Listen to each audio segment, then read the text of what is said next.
Welcome to Pindar Poetry. We hope you learned something new. In this video, I will show you how to make salsa in a molcajete using an easy method. First, gather your fresh ingredients like ripe tomatoes, jalapenos, garlic, and onion.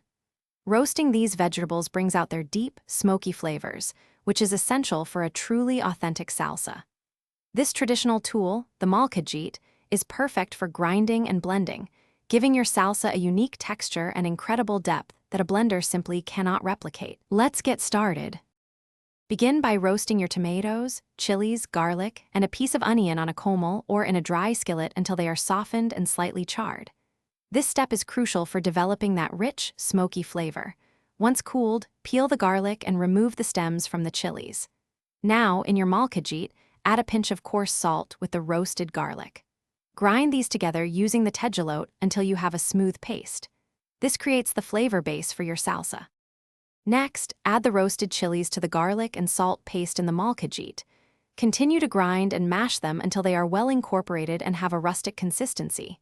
Then, add the roasted tomatoes, one or two at a time, mashing them gently. You want some chunks remaining for a great texture, not a completely smooth puree. Finally, mix in the roasted onion and a handful of fresh cilantro. Taste and adjust the salt as needed for perfect balance. Once all your ingredients are combined, give your salsa a final taste.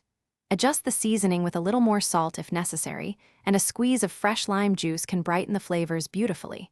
Your authentic, homemade molcajete salsa is now ready to enjoy. It's perfect with chips, tacos, or any of your favorite Mexican dishes.